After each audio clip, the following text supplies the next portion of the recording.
చదువు విషయంలో తల్లిదండ్రులు ఉపాధ్యాయులపైన నమ్మకం ఉంచడం సహజం. కానీ తమ కొడుకు చదువు సరిగా రావడం లేదనే కోపంతో ఒక తండ్రి ఏకంగా ఉపాధ్యాయుడిపైనే దాడి చేయడం ఉపాధ్యాయ వర్గాలను ఇప్పుడు విస్మయానికి గురి చేస్తుంది.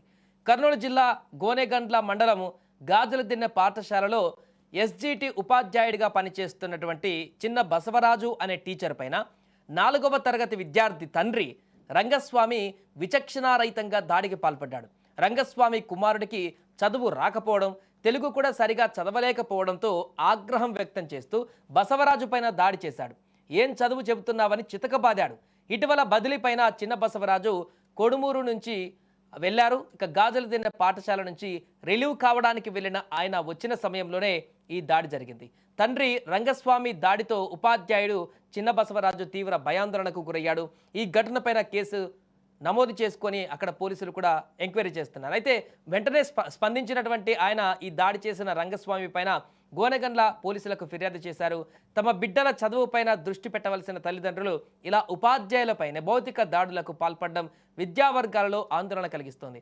పోలీసులు కేసు నమోదు చేసి దర్యాప్తు చేస్తున్నారు. అక్కడ అతను చదువుతుంది 4వ తరగతి మాత్రమే విద్యార్థి. అంత చిన్న విద్యార్థి అయి ఉంటాడు, ప్రైమరీ స్కూల్ లాంటి విద్యార్థి కాబట్టి అలాంటి విద్యార్థికి కూడా చదువును అప్పుడే తండ్రి క్యాలిక్యులేట్ చేసి ఉపాధ్యాయుని ఈ రకంగా కొట్టడం అంటే అసలు ఏ రకంగా తల్లిదండ్రుల ఆలోచన వ్యవహార శైలి ఉందనేది కూడా ఇప్పుడు గమనార్హంగా మారింది. ఒక్కొక్క దగ్గరేమో ఇంకొక కొన్ని స్కూళ్ళ వద్ద గమ్మతి వాతావరణం ఉంటుంది. స్కూల్లో పిల్లలను కనుక ఉపాధ్యాయులు భయపెట్టడం కోసమో, లేకుంటే చదువు చెప్పడం కోసమో, చదువు నేర్పడం కోసమో చిన్న బెత్తంతో చిన్న ఏదైనా దెబ్బ కొడితే ఇంటికి వచ్చిన తర్వాత తల్లిదండ్రులు అసలు మొత్తం ఉగ్రరూపం దాల్చి స్కూల్కి వచ్చి స్కూల్ని పీకి పందిరేసే పరిస్థితికి ఈరోజు ఉన్నాయి. మీరు ఎట్లా కొడతారు నా కొడుకుని చెప్పేసి.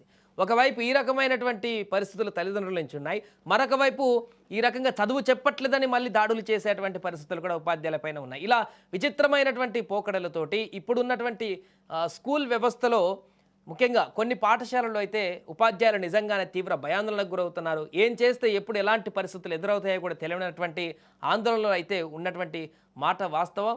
అప్పట్లో గతంలో అయితే ఉపాధ్యాయుడు అంటే ఒక ఊర్లో నడుచుకుంటూ వస్తుంటేనే పిల్లలు మొత్తం దాక్కునేటువంటి పరిస్థితి ఉండేది. అంత భయం, అంత రెస్పెక్ట్, అంత గౌరవం ఉపాధ్యాయుల పైన ఉండేది. ఇప్పుడున్నటువంటి పరిస్థితులు చూస్తే ఏ రకంగా ఉందో అర్థం చేసుకోవచ్చు. నేరుగా తల్లిదండ్రులే ఈ రకంగా అలాంటి పరిస్థితులకు కారణం అవుతున్నారు. ఉపాధ్యాయులు కొడితే అట్టెట్లా కొడతాడని పిల్లల ముందే ఆ ఉపాధ్యాయులను నోటుకొచ్చినట్టు మాట్లాడడం, ఉపాధ్యాయుల పట్ల గౌరవభావాన్ని, ఆ యొక్క రెస్పెక్ట్ని లేకుంటే భయాన్ని తల్లిదండ్రులే పోయేలాగా ప్రవర్తించడం, ఈ కారణాలన్నీ కూడా పాఠశాలలో మనం నిత్యం చూస్తున్నాం.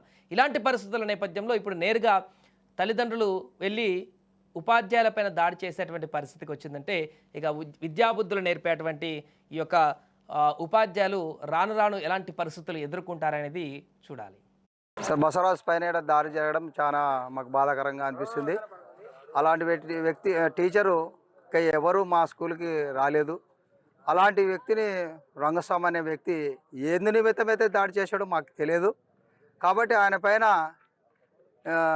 తీవ్రమైన కండిషన్ ఆయనను తీసుకోవాలని, ఆయనకు శిక్ష, ఆయన తప్పు చేశాడు కాబట్టి శిక్ష అనుభవించాలని మా గ్రామం తరపున తెలియపరుచున్నాము. 8 సంవత్సరాలు పనిచేస్తూ రీసెంట్గానే ఉత్తమ ఉపాధ్యాయుడు అవార్డు పొందినటువంటి ఉపాధ్యాయుడు మరియు ఆ పేరెంట్ యొక్క వాళ్ళ పిల్లోడు ఎంఆర్ దశలో చేరినటువంటి పిల్లోను కూడా బాగా మార్చినటువంటి ఉపాధ్యాయుడి పైన దాడి చేయడం అనేది మా ఉపాధ్యాయ లోకానికి చాలా బాధగా ఉంది. మరి అలాంటి ఉపాధ్యాయుని పైన కక్ష కట్టి కర్ర తీసుకొని దాడి చేసి రక్తం గారేలాగా తలపైన ముక్కు పగిలేలాగా కొట్టడం అనేది ఇది బాధగా ఉంది. దీనిపైన మా ఉపాధ్యాయుని పైన జరిగినటువంటి సంఘటనను మేము పై అధికారుల దృష్టికి తీసుకెళ్తాం. అదేవిధంగా డిపార్ట్మెంట్ వారికి దృష్టికి తీసుకెళ్ళి తగిన చర్యలు తీసుకునేలాగా చేస్తామని విన్నవించుకుంటాం.